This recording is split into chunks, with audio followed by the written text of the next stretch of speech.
in my company, we only have one product manager in my company, and I find it weird, and I find it weird and interesting. That is why I chose product management.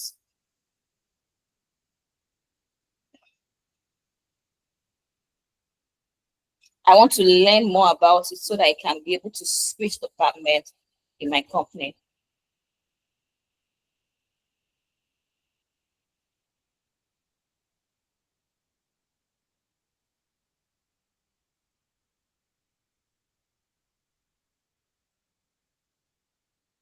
Okay. Thank you very much for that contribution, Joy. Any other person? Lost my- Oh, I lost my network. Can you see? Okay, so for me, I'm so sorry. I wasn't doing. Tra- I'm on transit, please, Yes. so I'll not be able to sit now. Till I get where I'm going Okay, to. it's okay. Feel free. So let me share my experience. I didn't start as a product manager. I have rigmarole all through the whole almost a lot of sectors in this industry. 2017, then with Security and Exchange Commission, I was doing hardware administration. Then that means we were working the internet cables, the network and stuff. I did that 2017, 2018. Worked at Security and Exchange, came back, worked at Calabar Airport, doing the same thing, but the work felt boring. So I delved into data science, did data science 2019, 2020. So somewhere around 2021. My aim of strategy, because I went into data science because I heard that you can use data science to influence decisions in an organization. But the more I began to work with data and work with people, I discovered that the real people that did the influential work strategically were the product managers, because they connected the people with the team and the technology in a way that made profits to the organization. The data scientists just gave the company insights, but other people would have to leverage on that insight to make decisions. And the other people in these instances are the product managers. So that is where I fell in love with product management, but I didn't know it as product management then. I was doing it as project management. Then I met my friend Amani. He said, no, no, no, no, it's not project, it's product. I started researching product, and I discovered that product encapsulated project management. So I went for upgrading with the Nova Lab and learned, interned with them, worked there for a while before I started moving all over the place. Yeah. For me, product management is an interesting field because it keeps you on your toe. With every unique product you handle, you would be learning. So if you are going to be handling a blockchain product, by the end of the day, you will learn a lot about blockchain. If you are handling a fintech product, while you are building the product with the engineers, you will learn a lot about what happens in the fintech industry. So if you need to have this learning mindset, the ability to learn, to ask questions, because you ask a lot of questions from your tech team so that they can explain things. You don't need to know everything as a product manager.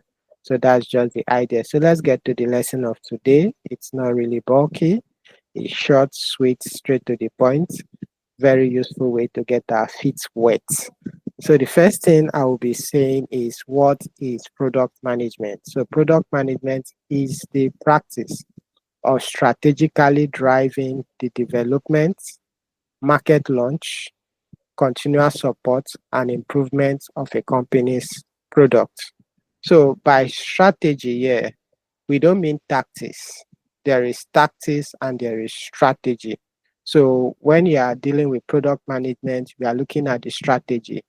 So for instance, a tactics could be, oh, staffs in my company would come early to work by 7 a.m. That could be a tactics to ensure that people come early to work, but it's not a strategy. Another tactics could be maybe for employee culture. Another tactics would be you talk to people responsibly. But when we talk about strategy, strategy is a plan.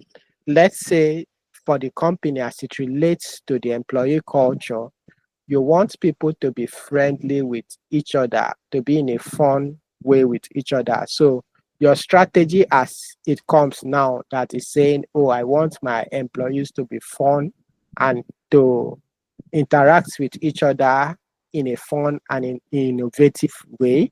So for such companies, you may find out that they don't deal with dress code because the strategy they employ wants people to be relaxed and fun. So you see maybe employees in Google can just walk into the place with their t-shirt and a short knicker and do their work because the company's culture enables that flowing, uh, free flowing mindset.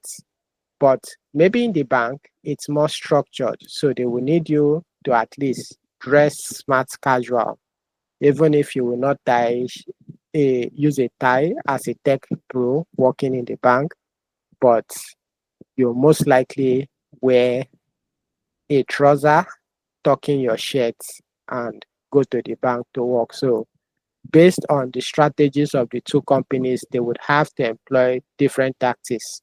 So for product managers, you are thinking about the end goal. Where do we want to be? Then the tactics are the steps you take to get to where you want to be. So the strategy is where do I want to be?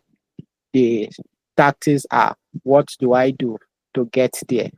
So that is what we mean when we say the practice of strategically. When we talk about development, we are talking about the building of the product, the tech products you are building. So that's the development. So you can be building a website, that is a development. You can be building a USSD application. USSD are those short codes you type on your phone, like let's say *312#. So if you dial that on your MTN line or your Airtel line, it will bring up a menu. So product managers are in charge of that. APIs, what interacts in the background, how applications communicate with each other. So you can be in charge of developing that. So then after developing, there is what is called market launch. Market launch sometimes is called go-to-market strategy. So in the market launch, you are you are actually finding a way where you take this your product to the market. So depending on the product you have at hand will determine your go-to-market strategy. So for some products, if it is going to be, let's take for instance that you have a product that caters to women, let's say pregnant women. Um, you know that in your go-to-market strategy, you would have to rely heavily on community health centers and the hospitals. So you know that you would have to visit those locations a lot because those are locations you would find pregnant women. True or false?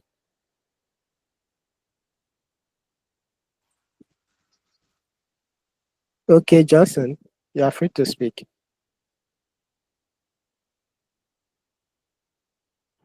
Hello. No, no, no. That's just I'm staying here. Like true. Remember I said Yeah, I'm on transitional care people. yeah. So then, Raising my hand after just like okay, so that's the idea. After you've launched your product in the market, for you as a product manager, your job has not finished. You will now watch, are people using this product? If people are not using the product, you will ask yourself, why are people not using this product? You begin to talk to customers. So this is where continual support and improvement of a company's products come in. So your key focus. So your key focus as a product manager is to try to align your product goals with business goals. Take notes, that product you are building is not in isolation from the company's goal. If, for instance, you are building an Apple product, right? Even if it is an Apple product to help the blind to type, it would be in line of the company's business strategy to make profit at the end of the day. So while you are building that product, if the company is not making money from that product, or they are not achieving their business goals for building that project, your job, as you've not really succeeded in that job as a product manager.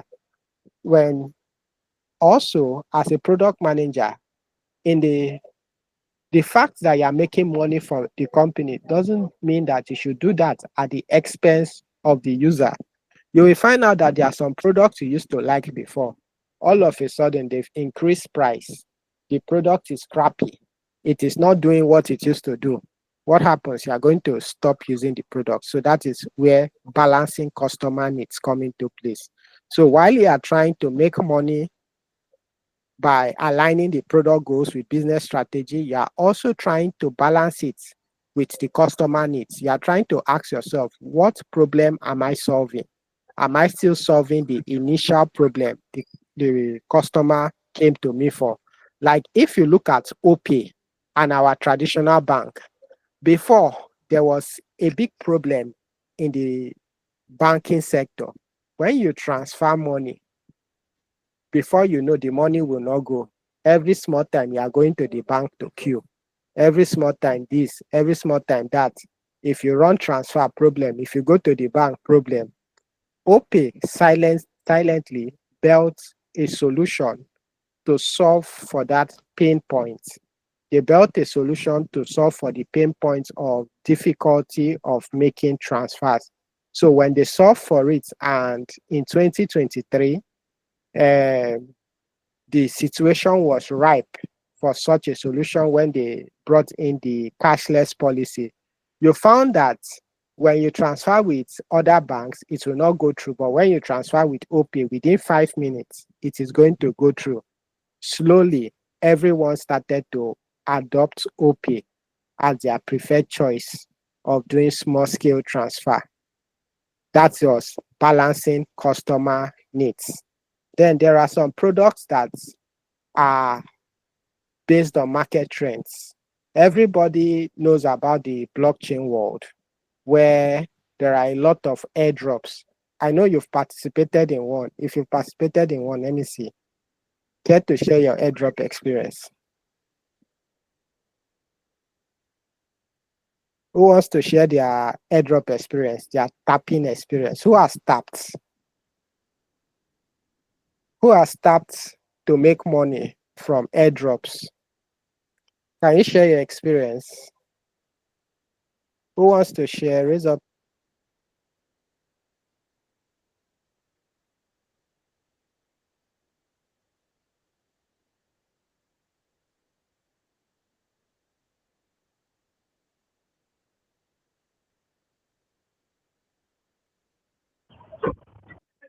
What was your Okay. question, please? I've started I what? said, have you participated in an airdrop before? You want to share your experience? Okay, no. Okay. So there was this trend last year where a lot of blockchain companies were giving airdrops, and it was a strategy to market their product, right? To get their product, to give their product visibility. So the airdrop strategy worked this way in the blockchain markets. I develop a product, then I promise users that, download this product. If you play this game on my product, and accumulate so amount of points, I'm going to give you this amount of money. So what happens? I'm not going to tell you how much I'm going to give you, but I'm going to tell you that so amount has been kept. They call it a pool. So I've kept a pool for users that are farming these airdrops. Then every day I give you tax. I say, okay, share to 2 friends. Okay, share I to don't 10 friends. understand. Tap and gain. I Eh? don't understand where you're heading to. It's true. I was part of one of them. Also, they me. Yeah. So continue. So when you are doing that, right? You know that you think the company is losing. No, they are not losing. They are actually gaining because you are doing free publicity for them. Imagine if they decided to do this publicity for themselves, they would have spent a whole lot of money. Whatever amount they would have kept as the pool price is far cheaper than what they would have spent to do paid advertisement for the product.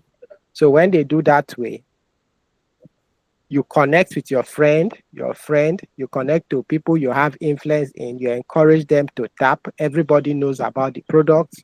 You share, you reshare, it gets to the eye of investors that want to invest in their startup if they are genuine.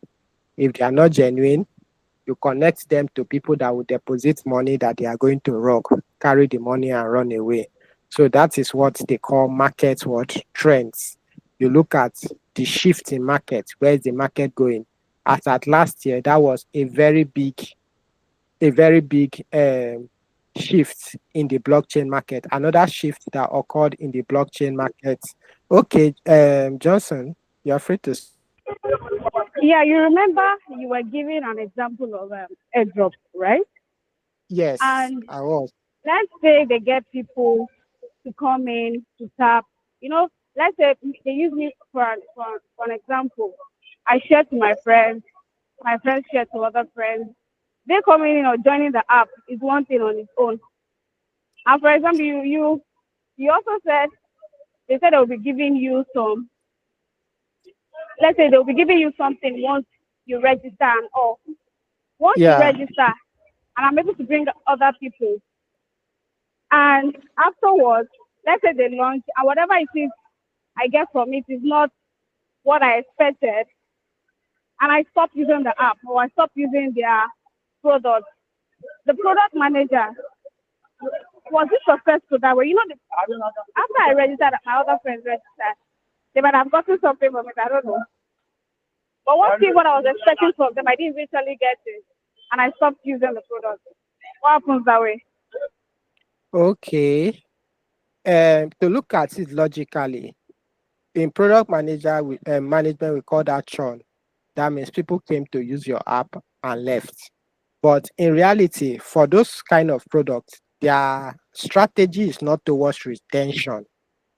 Most of those products are products that are not built to last up to 2 years. They are built to rock. When we say rock, they are built that they will take investor money and run away. So what they are doing is Binance and Co. They also do airdrops, but you find out that those airdrops are more difficult to earn. You will not see everybody sharing it because those ones are built to last. You see the ones that are built not to last, they make it sweet and easy. You know, the Bible says that the road to hell is very wide, bah, so that it can accommodate very plenty people. But you see, the one to heaven is very slim, filled with thorns and whatever. So that is how it is.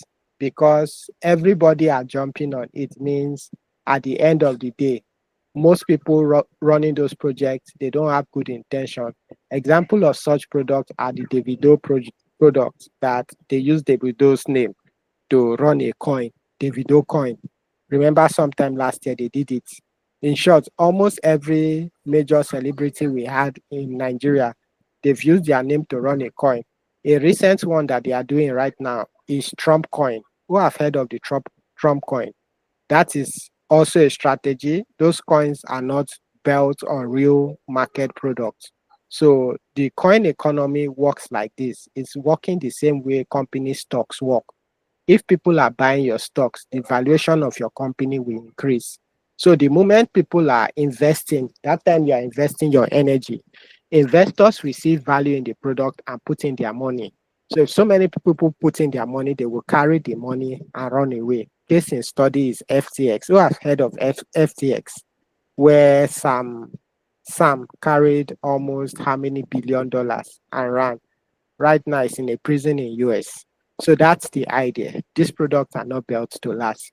They are built to look for people. It's not you that they are looking for. They are just looking for you to spread the message to the main target they have. If their target finds them, they are going to invest money. You are most likely not investing your money. It's your time you're investing. They need people that will invest. You are the bait to catch the big fish.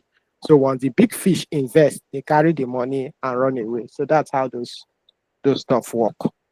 So market trends, then technical feasibility. So you are balancing technical feasibility. The feasibility means how possible it is to make this product.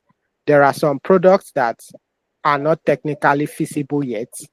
For instance, as at 10 years ago, it was not technically feasible to have an AI that had this capability, but that ChatGPT, Gemini, and co have.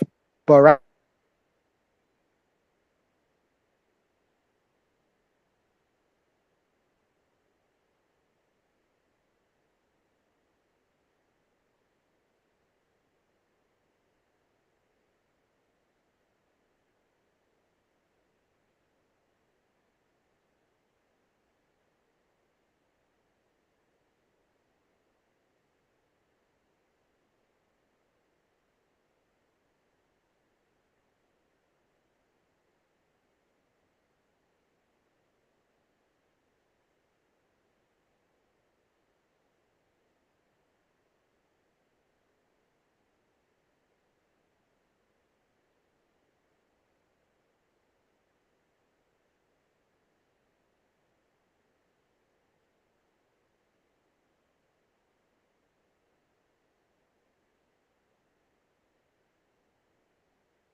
Hello, can anyone hear me?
Hello, my apologies. I'm very sorry. The network just kicked me out. I'm back.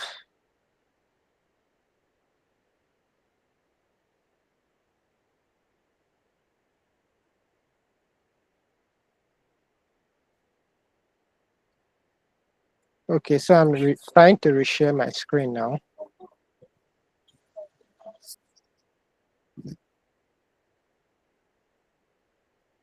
Hope you can see the screen.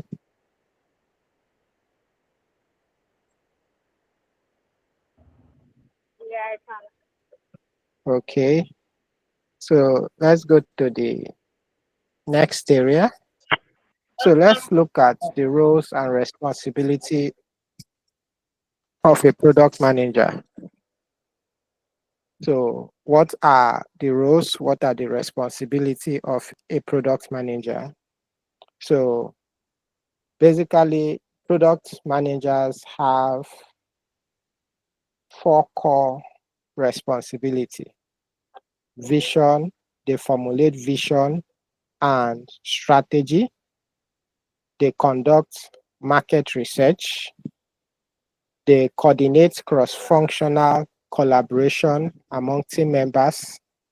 They launch and optimize the product. So, and one role they do on a daily basis is to conduct stand-up with team members. So let me quickly explain them. The very first core responsibility is formulation of vision, mission, statement, and strategy. So for instance, a vision would tell the company where it sees itself. Like when you say, I have a vision, so you have a vision of where you would be in 10 years' time. So like for companies like Apple, Google is to be the leading information provider in the world. So, and that's they are doing. So if you need anything, information, you just go to Google and they are going to provide it for you. That's their vision. It's so broad, but yet they are living up to it. So it's a product manager, most likely, or the upper echelon, they call them the C level, the CEOs, the CPOs, the CTOs, chief technical officers, chief product officers, chief executive officers. Those are the people that will come up with the vision and strategy. So they will define the vision for the product. This app I am building, what do I want it to do in the future? They define the roadmap. How do I move from where we are to where we want to be? So the roadmap is going to tell you, oh, when are we developing the front page? When are we developing the landing page? When are we developing this element? When are we launching? This is the roadmap. It's going to give you a timeline of how you are going to do it. Then they also prioritize future features. So to prioritize means to decide. If you have like 10 features, you are going to decide which of these features am I going to build now? We do prioritization all the time. We are all great chefs here.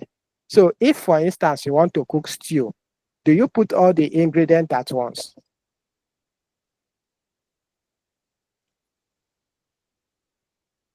Okay, can someone give me a rundown of how you will prepare a meal like stew? Let's juxtapose it with how product managers prioritize features. Who wants to go?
I think his network is disturbing.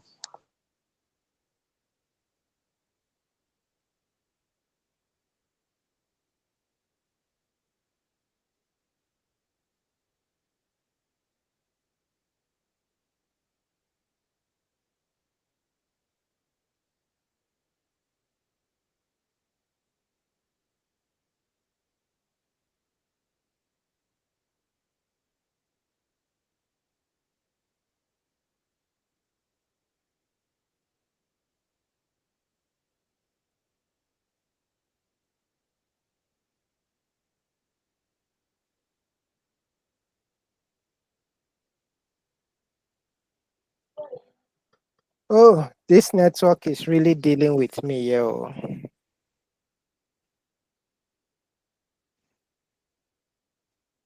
My Airtel has disappeared and my MTN network is just playing, coming on and going off. I hope you can hear me. Yeah, we can hear you.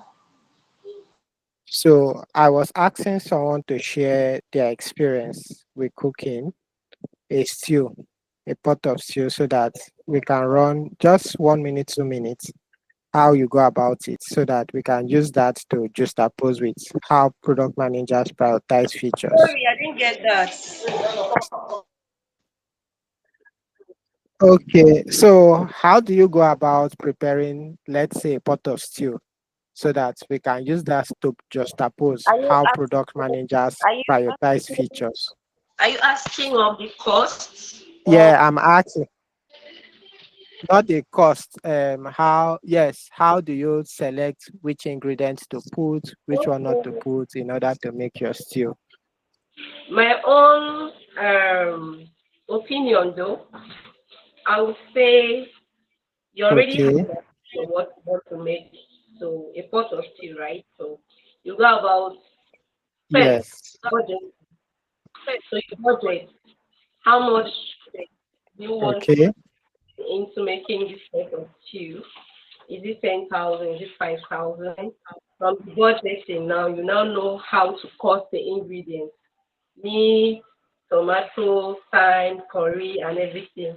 Before you even start the budgeting, you must have checked around the house the available ingredients that you have already, like things around the house. So you go ahead to list out the ones you don't have.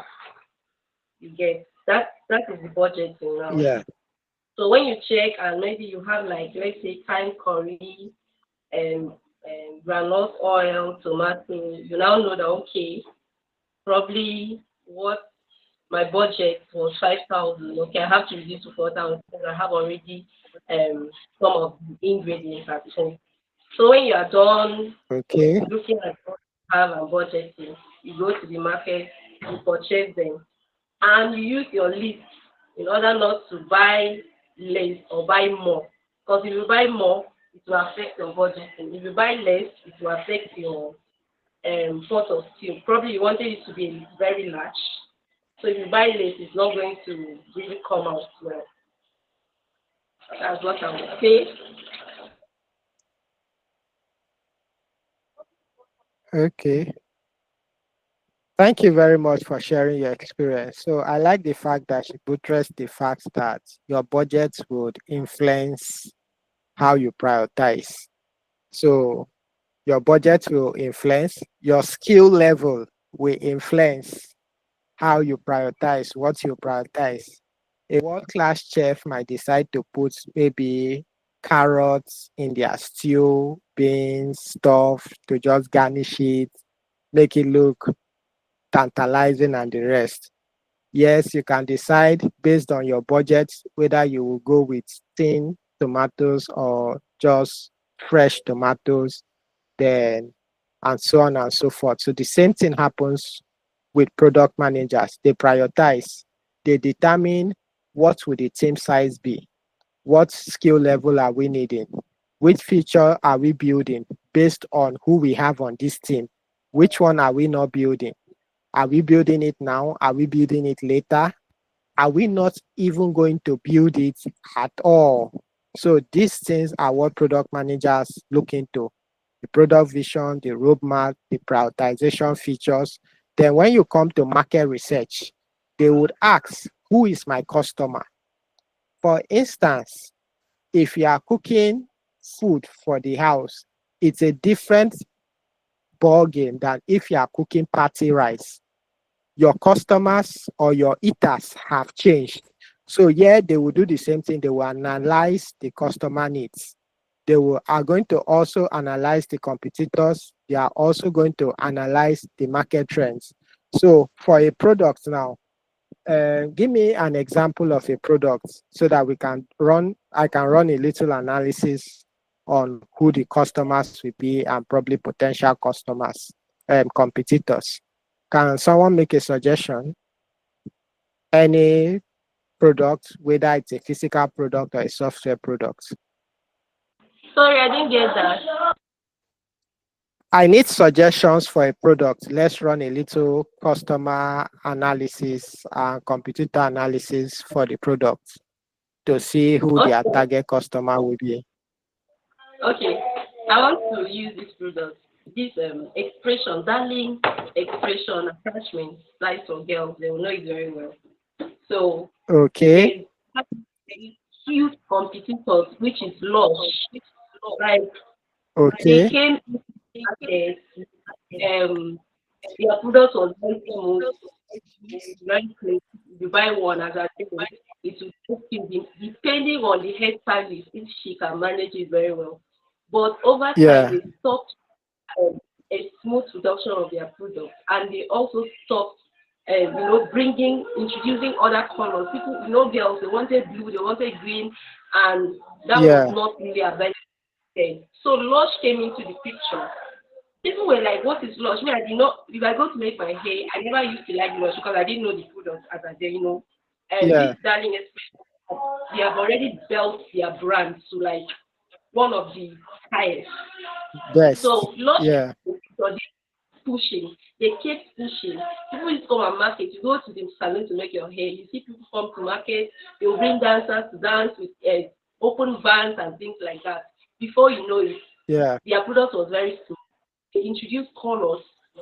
Right now, Lush is the reigning product. So that is a perfect product to use as an example. Okay, thank you very much. So you find out from that example that there were two competing products. One, there was Expression. I remember Expression. Expression has been available as far back as early 2000. That was, they had relaxers, they had other things. So they had the total hair care package, not just attachment. So yeah, their user had the pain points of wanting to look beautiful, especially wanting to make their hair look appealing and appetizing or captivating. And they were providing for this pain point for years. They were solving for this pain point. Their major users were women.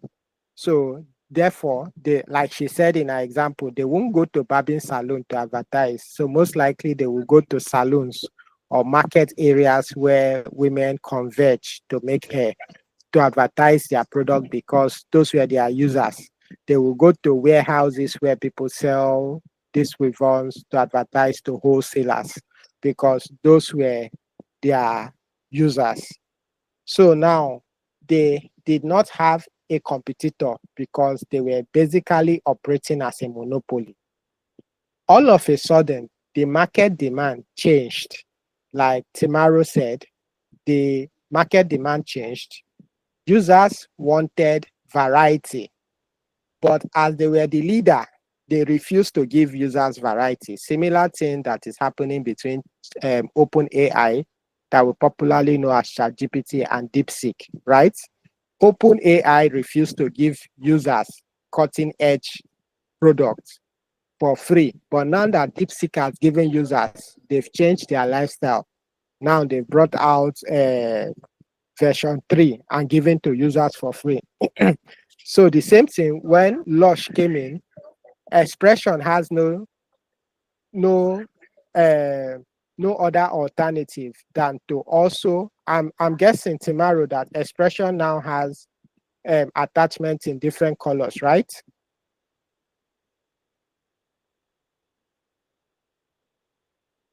So, because they had to respond to competition. And right now, you see that the trend in the attachment industry has changed. It was not more a single color style. Like before, you have 32, 33, 2, 3 as different colors of attachment. But now you can see gray and black. You can see gray and ash. It's not because somebody mixed them. It's because it came like that from the factory. So that is something that market research can do for you. It makes you understand your market. Who are your users? Who are your competitors? What industry are they in? And what is the trend happening? Product managers help cross-functional coordination. So engineers are in a department on their own. Designers, okay, Johnson, I'm coming, are in a department on their own. Salespeople are in a department on their own. And marketing team are also in a department on their own. So product managers help coordinate all these different things to make sure that they work as a unit, not as different factions, but as a unit. So they hold meetings with these people, then deliberate on how each of these departments would function to move that product forward. Yes, please, Johnson. Can you Okay, go thank on? you. I have a question as well. The example Samara gave was a physical stuff, right? You just said Danny expression. So I was suggesting if you could use an example of a physical product and a digital product.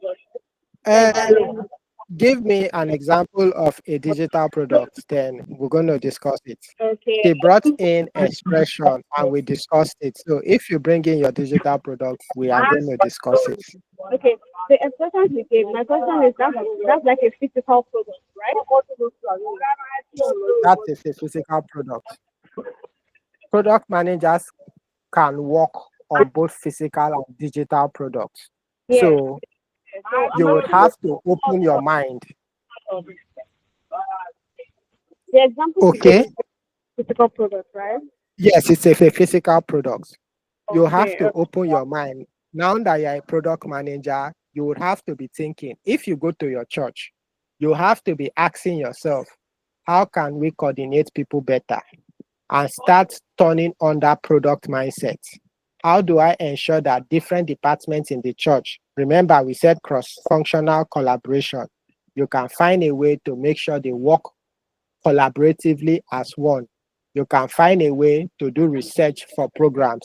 For instance, one way we are applying this, we were organizing an event, but before we started to even design the flyer, the first thing we did was to discuss strategy, discuss the vision, discuss the mission, discuss the age range, define user persona for people that would attend the event so that we can use this information to craft our messaging. Are you seeing how we are applying the knowledge of product management to product management to event organization? So product management is not just a tool you will use to earn money. It's a tool you will use to make your life better. The same way you're doing in the office is the same way you will bring home. It is going to improve your communication, even with your family members, even with your children, even with your spouse, because there is no how you are going to do cross-functional coordination that you will not do a lot of talking. You discuss with engineers, you discuss with designers, you discuss with salespeople, you discuss with marketing people. At the end of the day, your ability to communicate would improve. So after cross-functional collaboration with the different teams, the engineers are who we call the developers, the tech bros and the techies. The designers are the UI experience people. The sales people are the people that will go to close down sales that will knock on doors. The marketing people are the people running the adverts and probably managing the social media pages of the company. Then we have launch and optimization. So when you finish building the product, you must launch the product. You will now make up your mind, where do I want to launch the product? Like for the example she gave, Udofia gave, you'll find out that they launched the product in the market. For you now as a product manager, you can decide, where do I want to launch the product? Do I want to launch it digitally? How do I launch it? Will I wait for a conference? Maybe let's say they are doing it's an air product and they are doing an event where beauty queens are going to come to that event. Am I going to use the publicity that that event will have to launch my product so that so many eyes will see that, oh, there is a new product like this? So those are things that the product manager will look at. Where are we launching it? When are we launching it? Why are we launching it that time? Who are the people that are going to be there? How important is it going to be that they are there?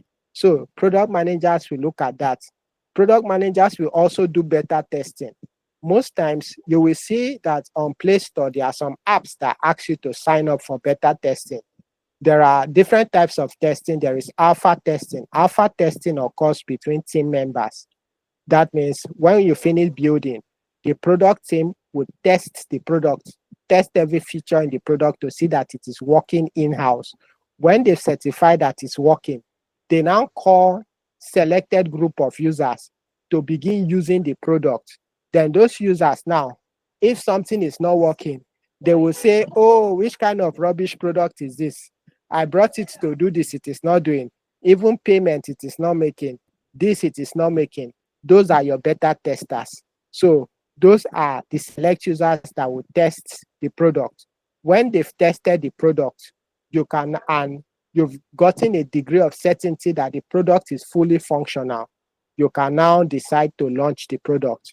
Then when you launch it, you now look at post-launch improvements. Are the users you are looking at, are they using the product, or are other users the ones using the product? So then product managers also do daily tasks. Daily tasks they do is stand up with team. A stand-up is generally, the idea of a stand-up is that for when you come to the office, this was for teams that work in offices. When you come to the offices, you and your team members will hold a 15-minute meeting. That meeting will be held standing. It's not held seated so that you don't feel too comfortable and begin to discuss for 30 minutes plus. It's a meeting you hold for like 15 minutes where everybody will brief everybody of what they did the previous day, what challenge they face, and how they are planning to resolve that challenge.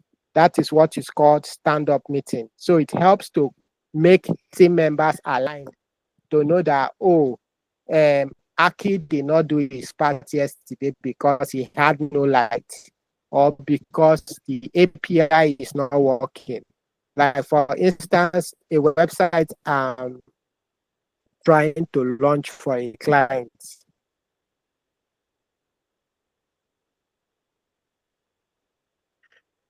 The email cannot send because mail gone.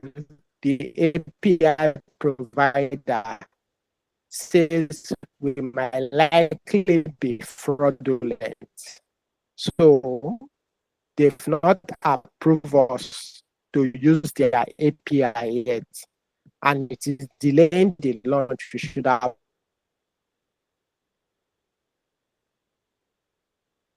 launched since last week. So when we hold a stand-up, are going to discuss. We say, oh, this issue is not being resolved. I met with the clients this week, Monday, or this on Wednesday,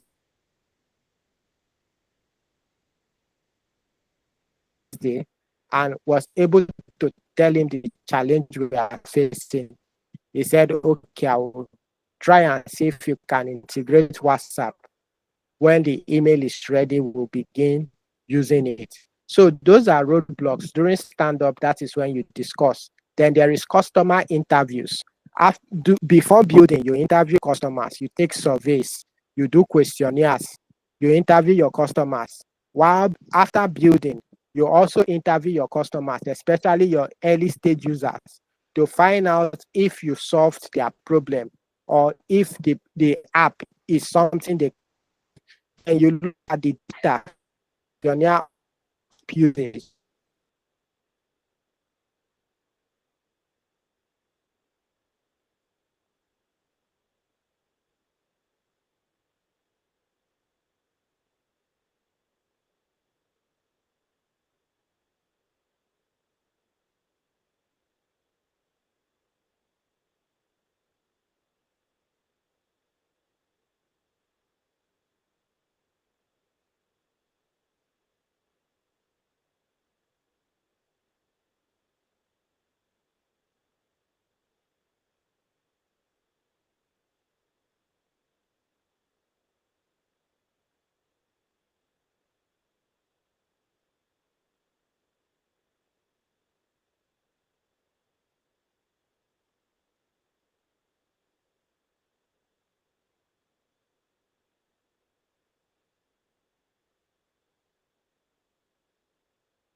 Hello, can you guys hear me?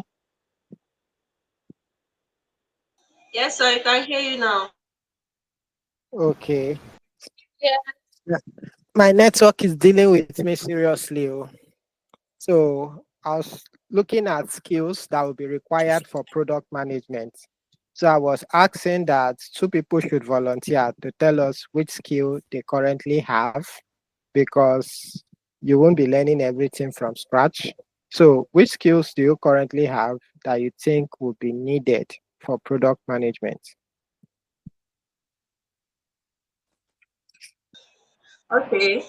Currently, how do I put it? I'm learning how to ventilate wigs, how to make wigs, how to ventilate, how to style, how to braid, and how to weave. So I just started like 2 weeks now. It's been 2 weeks now. So I'm hoping to upgrade my skills. At least product management will help me to know how to place my priorities, how to make my budget, how to calculate and everything. So when I start having clients, I would know how to, cost, what to do and what not to do. I don't know. I'm just still into the process, but I believe that with this, I can acquire this to help me. Okay, thank you very much. So product management is going to help you to be able to know who your customers are. Sure, you know that it's not every lady that walks on the streets that will be your customer for your wheat market, right? Definitely. So that means you'll be able to analyze, conduct a market research for your customer base. And that means it will help you know how you target your messaging, where you will go to source for customers and the rest. Product management will help in your communication. It will help you communicate with your customers. It will also help you communicate in the event that you decide to go big and you need investors to invest. It will also help you communicate with them, articulate the vision you have, and you negotiate what the return on investment would be for them. Two, product management will help you solve problems. So you will need problem solving skills. You will need to ask yourself, how do we solve this problem? You need to ask yourself, how do we go from this point to this point? What do we need to do? Um, how do we solve this challenge my team is experiencing? Because most times your team will be relying heavily on you, not because you are the one doing the job, because they expect that at least you should be able to give a word or two to assist. And secondly, in that problem solving, product management will help you ask the right questions, because most times you won't know anything about what your team is building, but you'll be able to ask questions. Why are you doing it this way?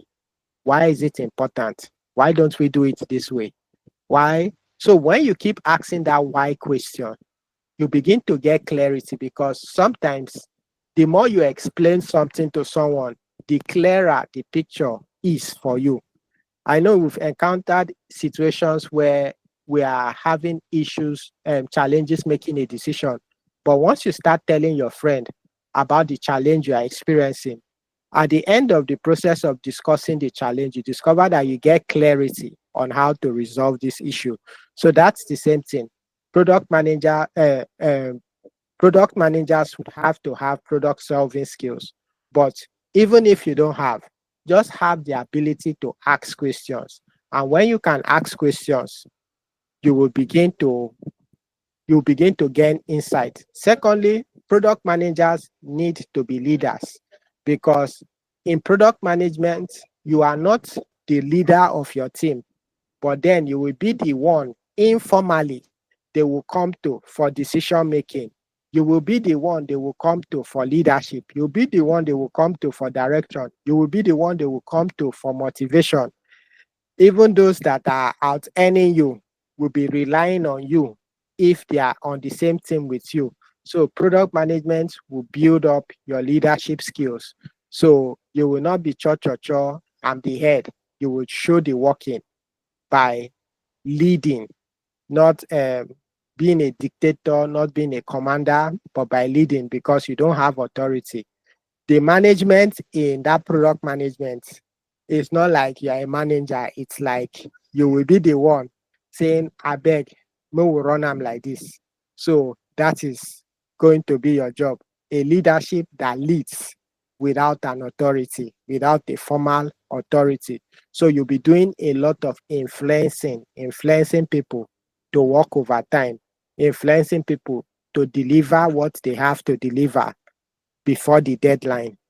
Product managers would need data analysis. They'll be able to, they should be able to use metrics. They should be able to do user engagement. They should be able to evaluate for revenue in order to make decisions. So for instance, product managers should be able to know churn rates. I explained churn rate as the rate of people, users leaving a product. So the churn, for instance, for a provision shop, let's say at month A, there were 100 customers coming to buy something from your provision shop. By month 2, instead of 100 customers, that provision shop has 80 customers. The churn rate would then be 100 minus 20. That would be 20 customers are leaving. So churn refers to the amount of users that stopped using your product within a particular period.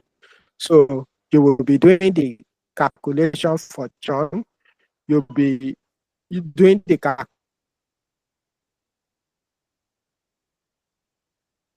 calculation for user engagement. User engagement is how many people are using my product at any point in time. How many hours do they spend on the product? What is this telling me about my product? Where are they staying on the product? Are they staying on the front page or the back page? Are they using these features? Are they not using this other feature? Why are they not using it? So you'll be able to use data analysis to make that decision.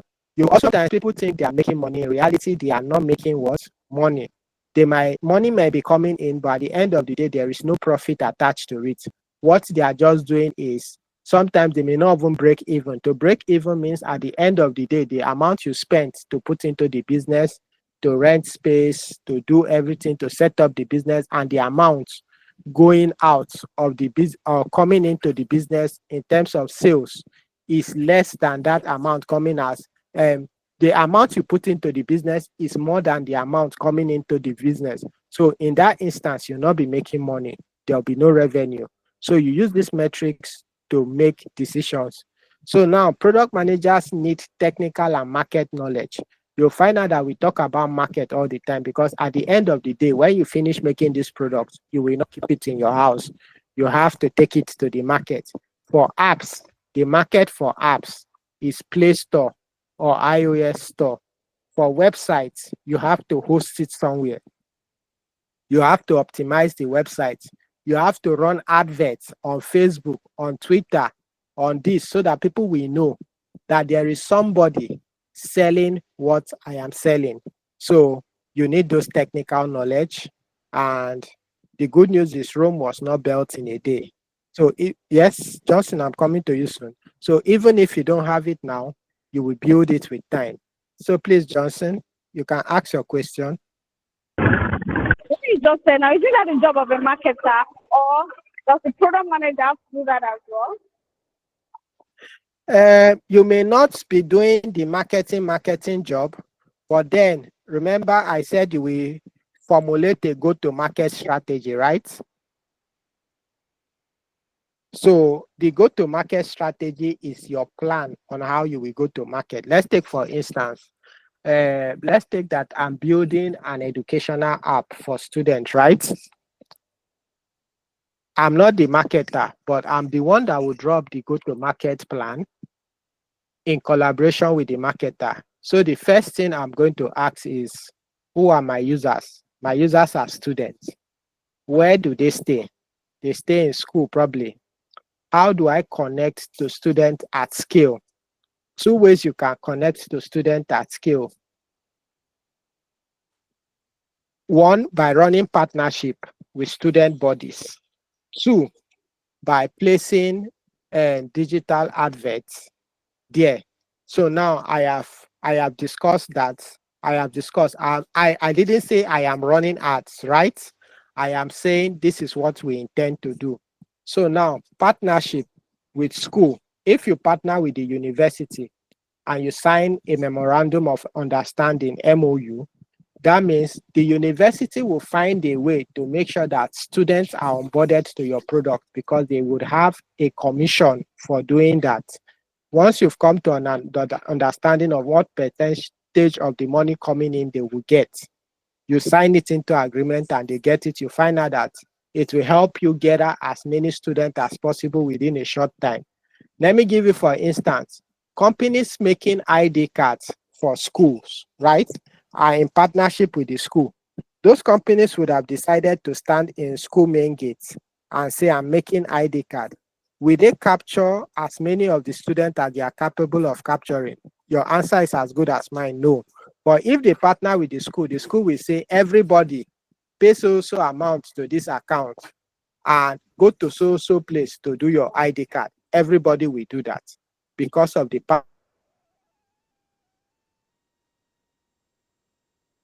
partnership the school has. By so doing, that company is making money scale in very large quantity. So it is the job of product managers to decide, how do we want to break into this market? How do we want to ensure that we get as many customers as possible within a short time? So that is why you must understand the market dynamics. How does the market operate? Who are its key players? How do I ensure that I break in? So it's your job to study the market, come up with the answers and the strategies you will use. Whether you are going to, like for instance, when Indomie or when MTN was to break into the university market, one way they did it was by organizing shows. As at then, there were a lot of dance competition, singing competition, comedy competition. So when students gather, people perform and the rest, MTN will give people data, give people SIMs, give people shirts, give people caps. swags like that. So they give people those things. So those were part of their go-to-market strategy, especially for all these Tribe products that were targeting the student community. So it's a product manager that will come up with such a strategy. So we'll look at the types of products product managers can interact with. We all know digital products, the applications we use. Applications like Slack, like Trello, like WhatsApp, applications like Google Meet that we are on currently. Those are digital products. We have physical products. Physical products like your smartphones, your TVs, your fans, your cars, those are physical products. We have your subscription models. Subscription models like Netflix. Subscription models. Which other subscription do we have? There are lots of subscription products like your Figma subscription. I don't know if anybody here has a Canva subscription that's running. Your Canva is also a product that runs on a subscription model. I use YouTube Premium. It's also based on subscription. So every month, those guys will bill me. So yeah, those are services. Then there are hybrid products with both digital and physical components. For instance, Starlink, the internet service provider, Elon Musk's internet, it has both the digital component and it has both the physical component. Some televisions, nowadays we have smart TVs, right? We have smart TVs, and so smart TVs incorporate both digital and physical components. So the digital component connects to the internet and the physical component is what you watch. We have smart fridges that has Internet of Things incorporated into it, where they can send messages to your phone and the rest to inform you that, oh, your water supply is reducing, your soup has finished, the fridge is open. Those are all smart components that could be incorporated to give us a hybrid project. Most robotics now, especially the humanoid robots, are going to incorporate a lot of hybridization into them. Then we look at what are the key differences between these. So this would going to be your assignments. So you are going to you create a table for this.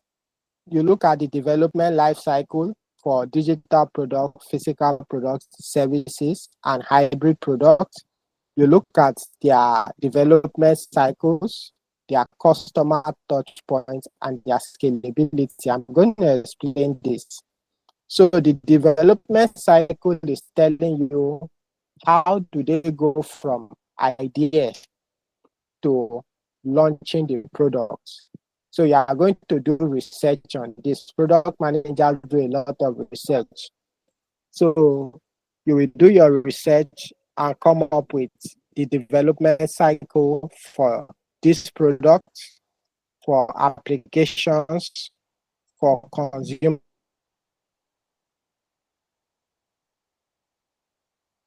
goods, for subscription models.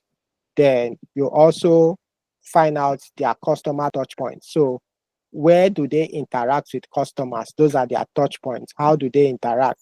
Scalability, for instance, apps are more scalable than consumer goods. True of course, that means they cater to a wider audience base. You can easily see that, oh, Facebook has billion users. You can imagine your Apple phone, your iPhone 16 to have a billion users. That's not possible. So it is easier for software products to scale. Why is this shit frustrating?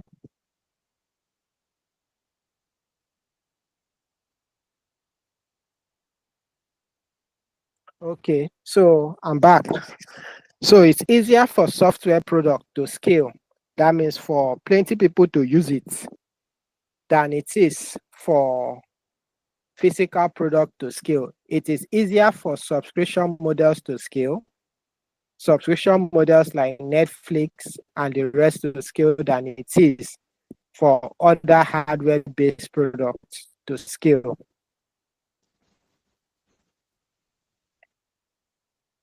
So let's look at what a typical product life cycle will look like. So this is basically an introduction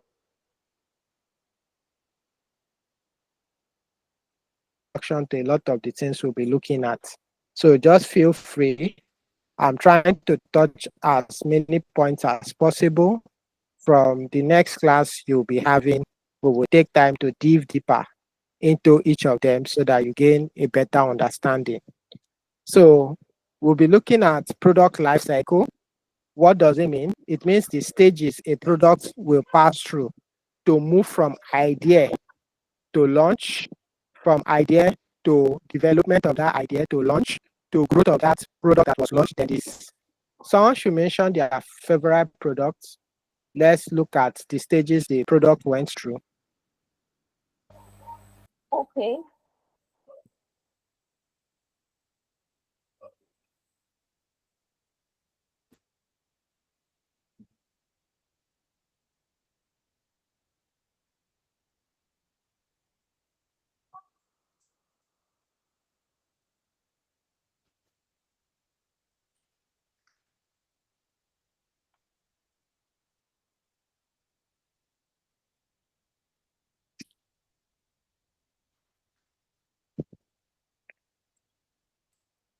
And let's use a software product this time around. We've been dealing with hardware products.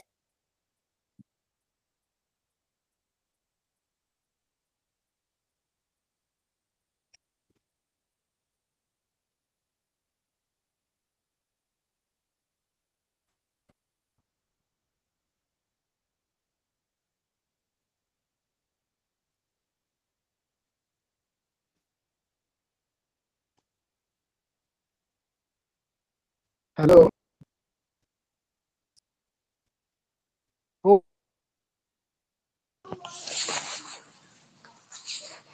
Okay, let's say maybe a banking application.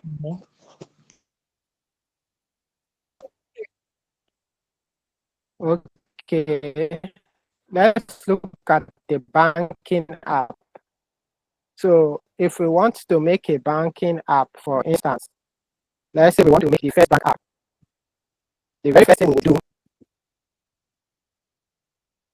is to ask ourselves, what problem are we solving for? That is the idea place. It is during that ideation phase, we will conduct our market research.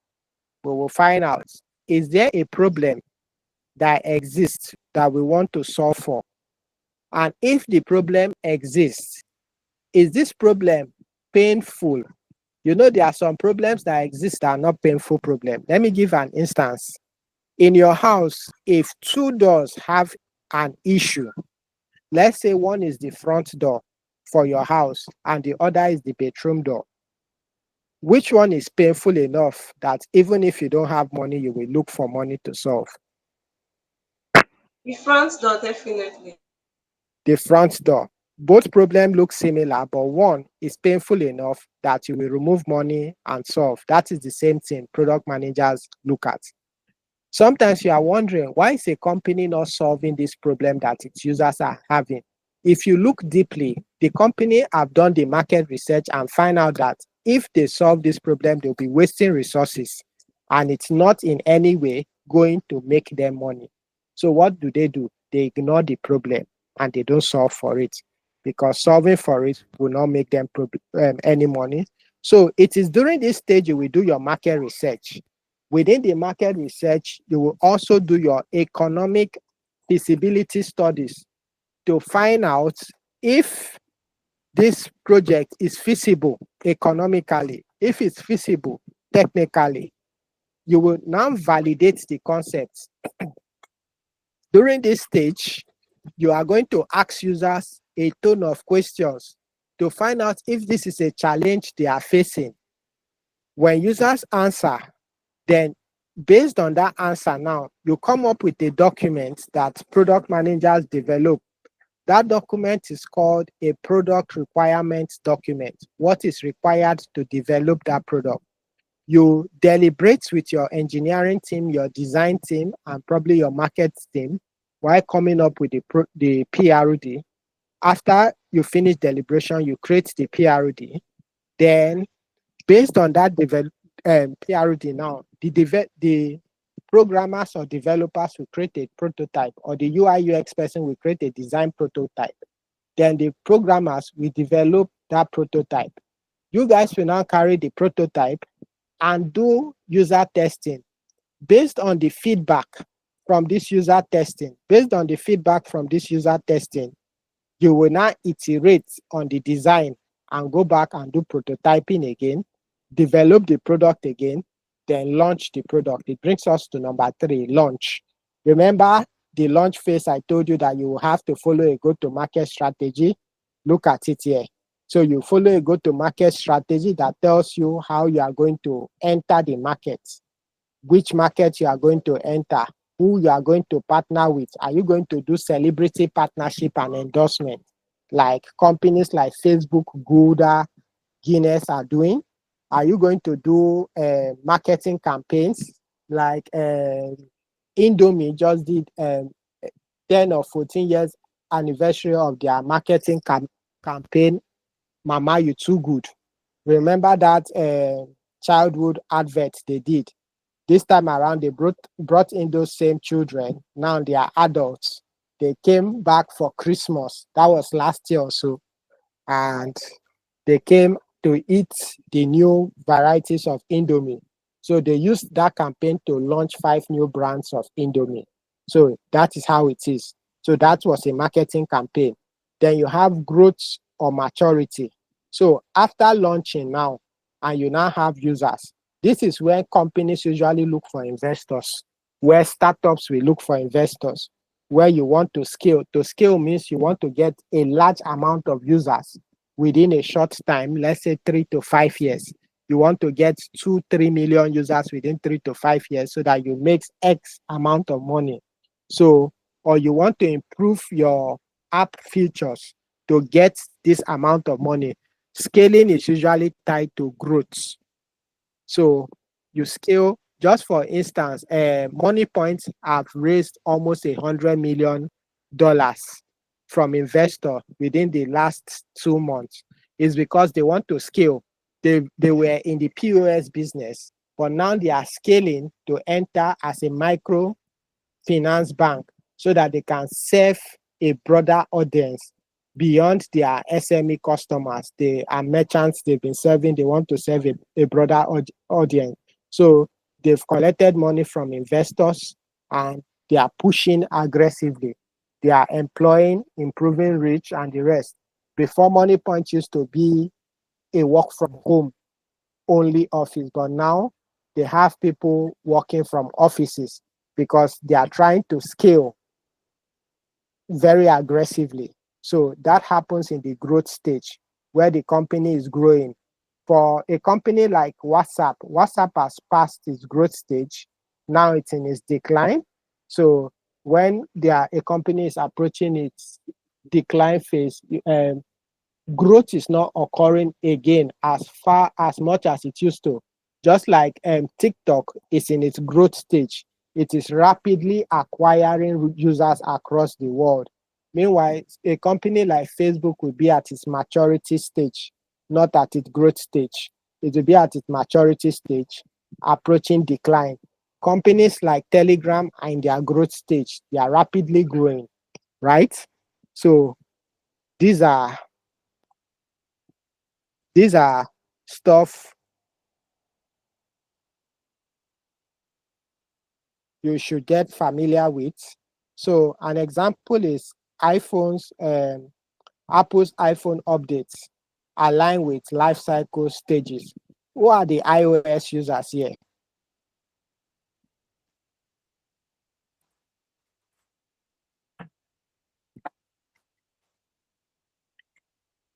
Okay. So what is the current iOS in use and which one is no longer in use, so that I can explain using your example to explain growth and maturity. for software or OS operating system for an Apple user so that you understand it better. Then I'll also come to Android and make a similar explanation on how it happens in the Android world. So who wants to go first? Apple For user. iOS, Yes. I think the current iOS is 18. Okay. So which one is no Yeah. more in use? I don't know the one that is no more in use. Okay. So you'll find out that they are rolling as they are producing more iOS version and upgrading users. You'll find out that users that were using iPhone 4 and 5 will no longer receive the current updates, true or false. So for those ones, the OS has reached its declined and dead phase. But for people on iOS 18, iOS 17, iOS 16, for iOS 16 and 17, the OS is probably in its maturity stage or its growth stage. So that is how it is. For Android users, for example, me that's this Android phone I'm using, Tecno Camon 19, I've stopped receiving updates from Tecno on the phone, right? Because I got it like 4 years ago. Generally, Android users, after 4 or 5 years of buying a new phone, you stop receiving operating system update on the phone. For such a phone, it is approaching its decline phase with the manufacturer. So the manufacturer is telling you, we no longer support this phone, go and buy a new one. That is the idea. So it is approaching its decline phase.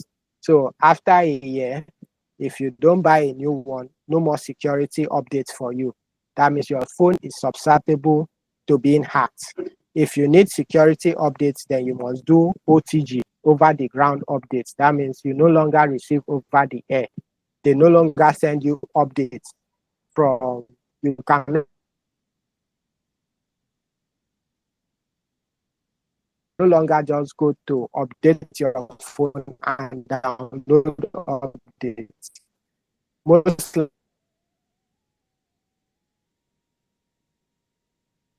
likely, if you want to update the phone, you have to take it to a phone repairer or a phone engineer to update the phone with the latest version of OS. That is a way phone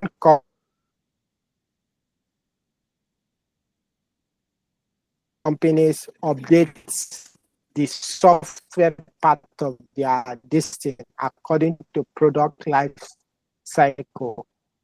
Now, they can also do the same thing with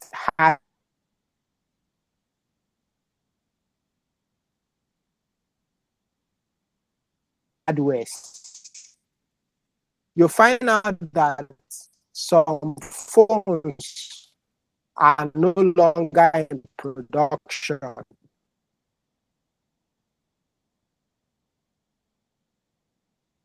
If you bought some phones like 5 years ago, 3 years ago, if you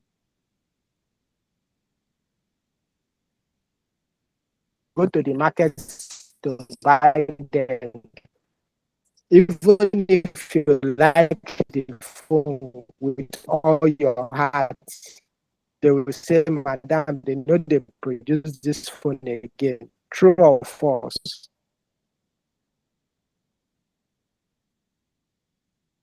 Who has had the experience? You went to market to purchase a hardware device.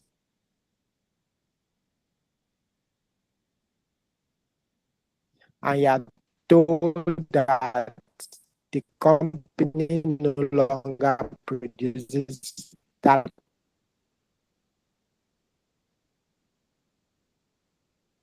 particular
Hello.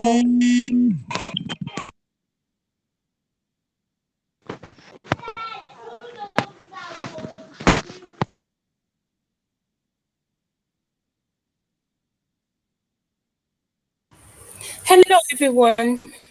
It seems Mr. Bassi lost connection. So let's give him some minutes to come back, please.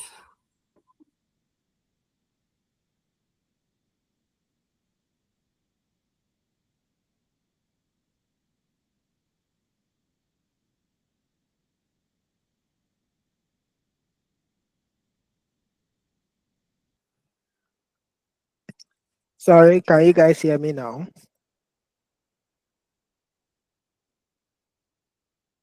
Yes, welcome back. Yes, we can hear you. Okay, thank you. So I was saying thank you. So I was saying we were going to do an exercise together. We are going to look at the idea of key stakeholders in any environment you find yourself so that you can get the concept. So I'm saying someone should pick anything, association, a product, a company. We look at it together. I'm saying stakeholders are people that can affect a product or be affected by a product.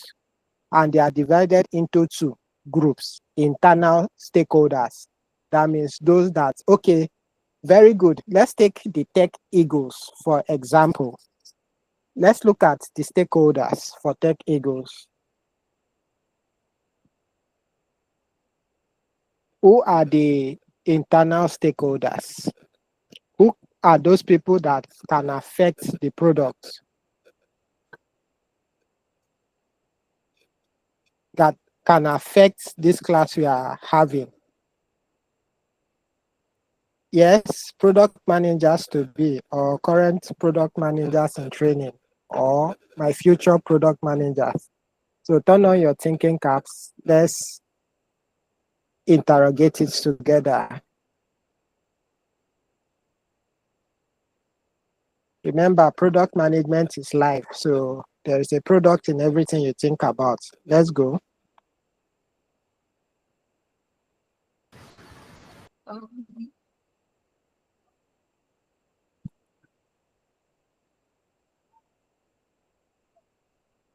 Okay, Joy. okay. For I think the internet, for example, the internet should be the mentors, the teachers, people like you. I think. Okay. How about yourself?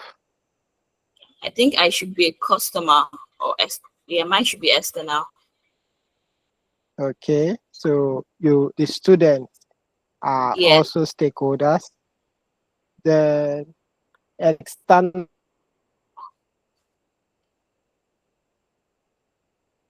stakeholders could include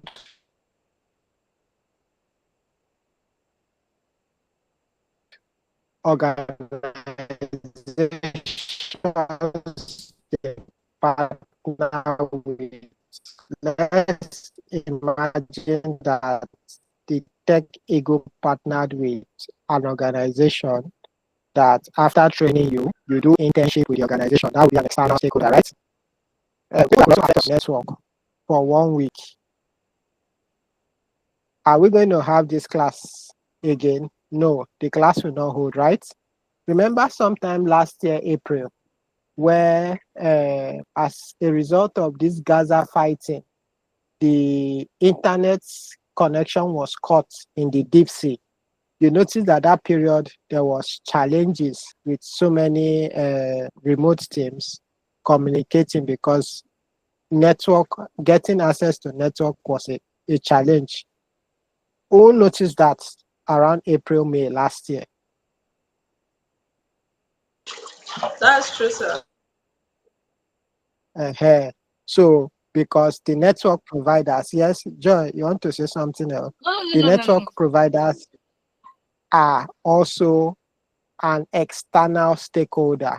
So remember, I said stakeholders are people that can affect a product.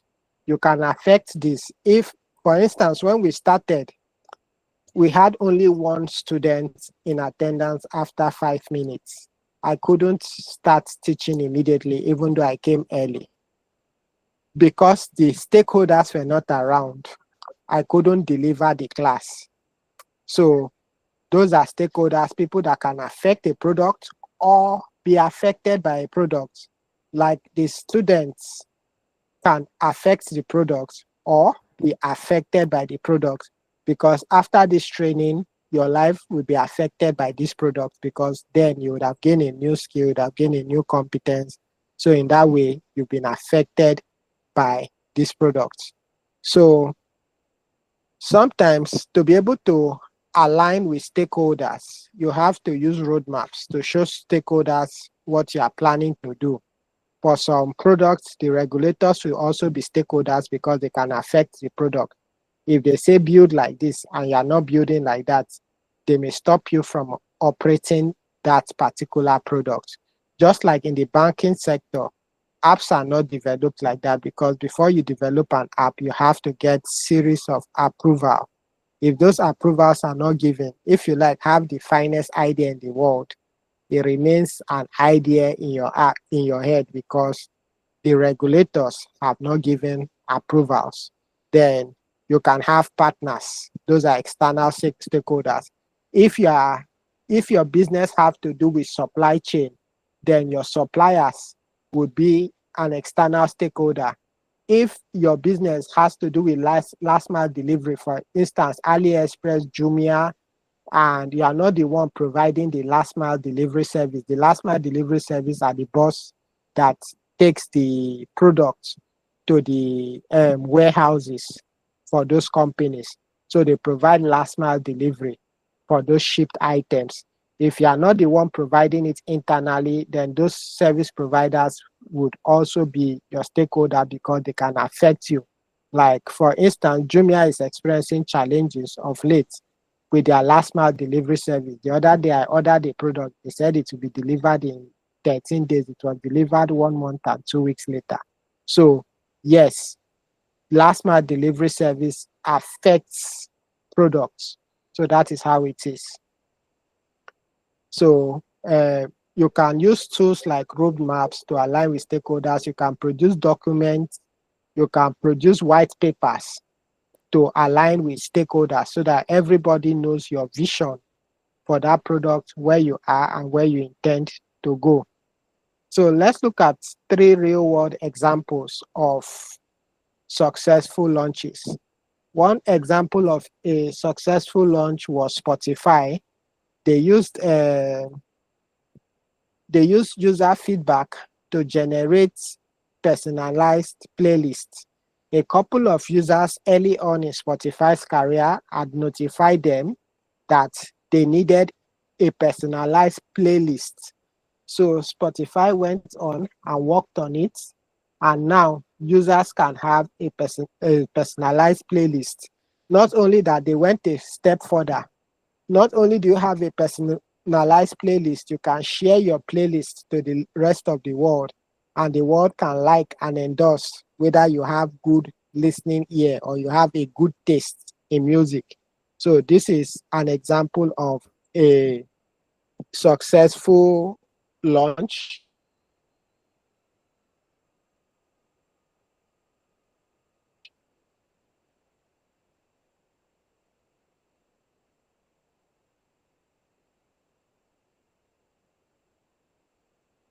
And also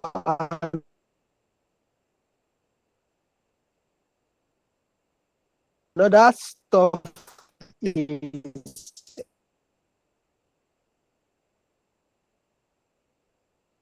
um,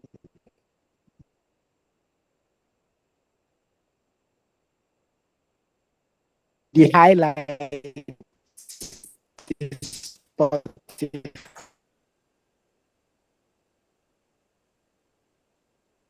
Five highlights that everybody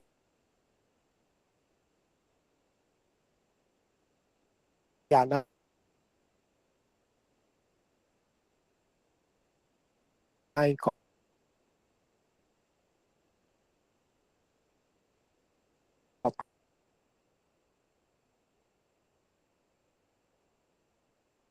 incorporating at the end of the year.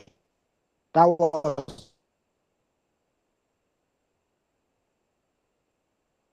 also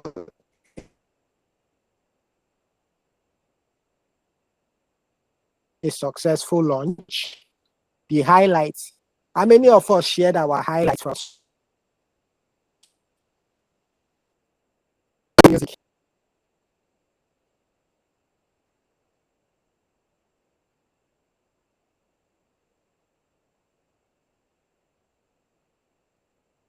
My people,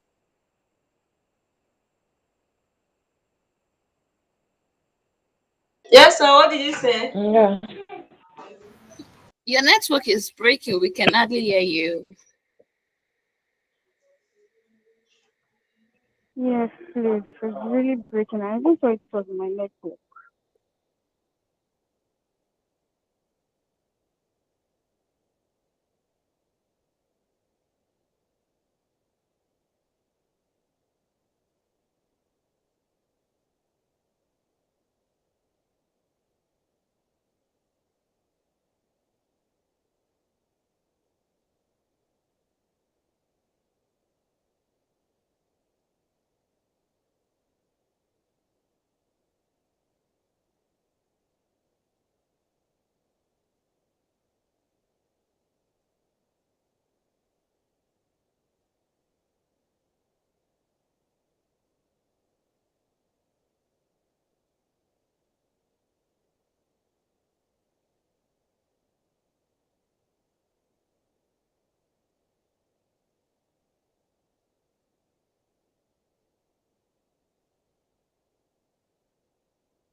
Hello, everyone. I think according to him, the class is off, right? It's almost done. It was the rounding up part. Can you hear me? Hello. Yes, ma'am. Yes, Like ma'am. Can you you can hear me? Yeah, he was round. I reached out to him. He was rounding up before his network kicked him out.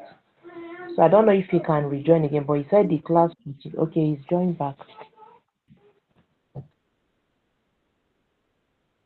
My most sincere apology. This network is really embarrassing today. So I'm joining with my phone because I'm finding it difficult to connect my laptop to the Wi-Fi network. It's not connecting. So we'll be rounding up because we've discussed the major issues we wanted to discuss today. So real world examples, Spotify, Tesla, Slack. So please, I gave a little homework. I'm going to write it down on the group in 3 hours time because I have another class coming on soon. So I may not be chance to write it down 3 hours. I'll drop it on the group.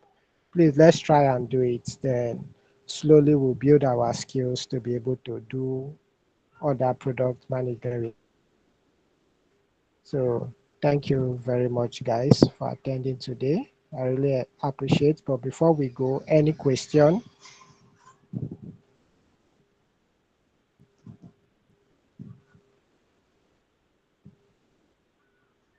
Any question? Ape, Joy, Timaro, Johnson, Agnes. Any? Please, I Yeah. Okay, have a sir. question. Oh, Joy. Who is talking first? Sorry. I have a Joy, okay, question. go on. Oh, I'll yeah, come. Joy, go on. So when you talk about type of products, you talk about digital, physical, service, and hybrid. For digital, you talk about the apps. So my question now is, um, for product managers, are they the one that will build the apps, or theirs is just to assign people that will build the apps? Okay, very interesting. You are not doing the work per se. You are not building the apps. You are leading the team that builds the app. So you are not the one building, but you are the one leading the team that builds the app. So you are the one coordinating the activities to ensure that the people building the app are in alignment with what the customer wants, and they are also in alignment with what the business needs to grow. You are also ensuring that the people building the app are in alignment with what the marketing team has gone to tell the users, so that the marketing team does not say something else and the engineers are saying this promise that the marketing team has given, we don't think it is possible to build it. So you are the one making sure that all the teams are working in alignment with each other. So you are that central hub, you are that hub connecting everybody together. Do you understand? Yes, I do. Thank you very much. You're welcome.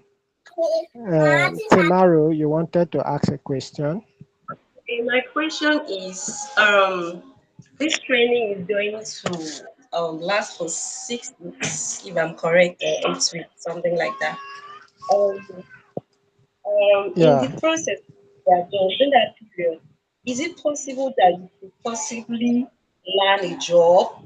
And what is the guarantee that you could be employed with this skill, like this skill we are about to acquire?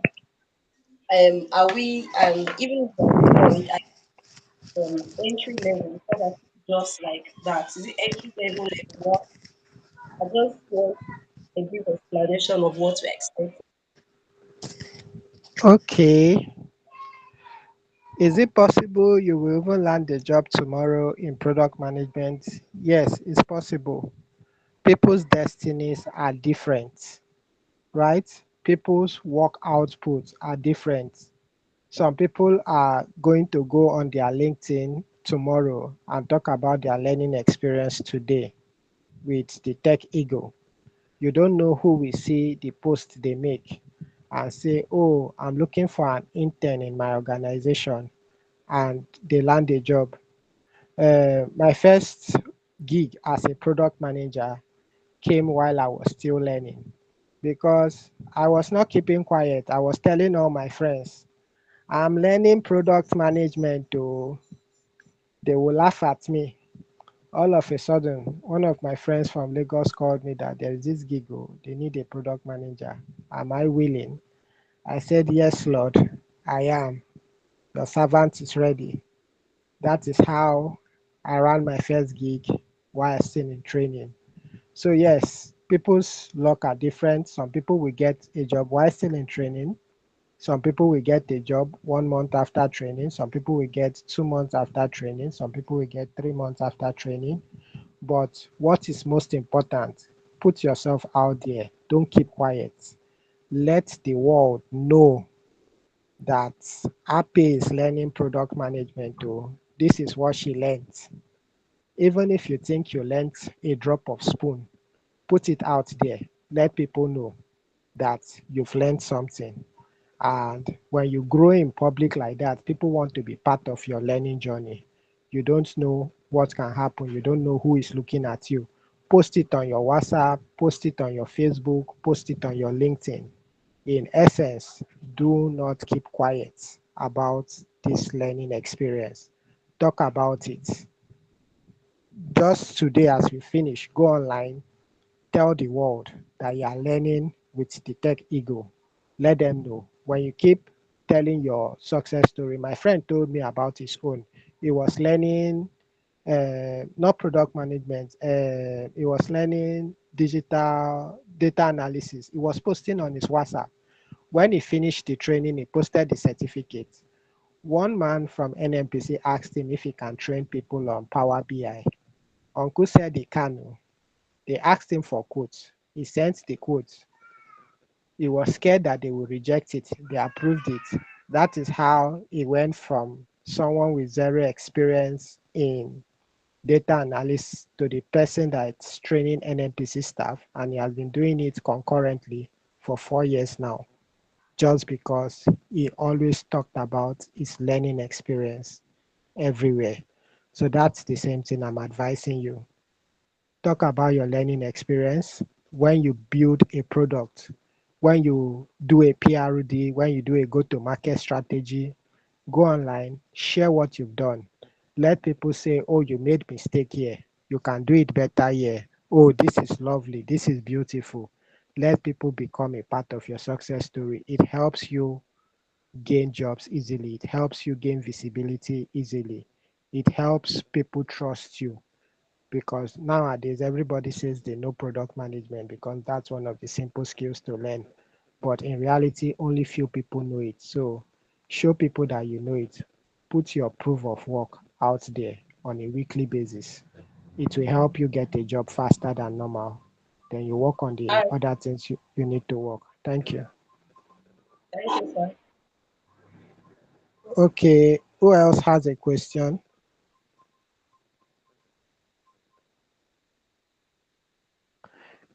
Okay, in lieu of the fact that we have no more further question, I want to do two things. First, I want to apologize for taking your time. This class should have ended 30 minutes ago. So we've overstayed our welcome by 30 minutes. So I want to ask for forgiveness that it will not happen next time. And secondly, I want to chide us for coming late. We are product managers. We are supposed to arrive at meetings early because we are most likely the ones that will be anchoring the meeting. You don't want to attend your own meeting late, do you? So please, I would love us to attend our next class 9 a.m.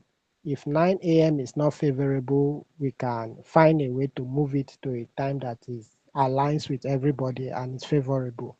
But please, I want us to come early to class so that we don't have to stay late for class again. Can you promise me to come early for next class?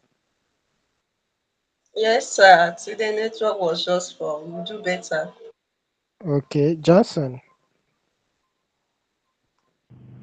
No, it's not a question. Just like yes, promise you Okay, to do better next okay, class. Yeah. no problem. Thank you all for attending.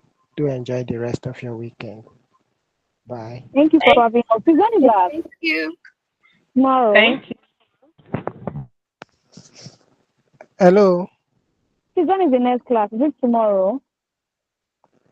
The Tech Eagle will answer that. All right, Is it's fine. okay. Thank you. The next general class is on Saturday. The general classes are on Saturday, but within the week you are meant Okay. to read the resources that are attached to your curriculum. You see the links there. For each week, week one that you just treated, there are some resources links attached to the curriculum. You go through them. Then you have sections with your mentor. That will depend on the time your mentor. I think everybody's mentor has been assigned to them. I think it's among the resources that was posted on the group last night. If it's not there, we'll send it today before the end of today. So you just go through your weekly resources and you have your sections with your mentor while the general classes are every Saturday. Did I answer your question, Joy? Yes, please, you did. Thank you.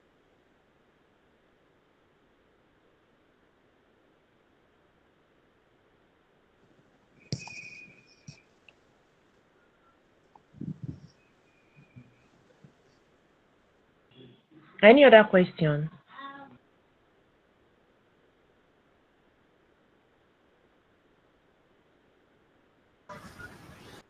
I have no question.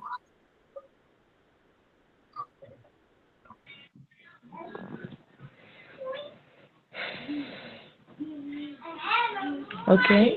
I really want to appreciate everyone for joining the call, especially our mentor. I think he was the first person that joined the call.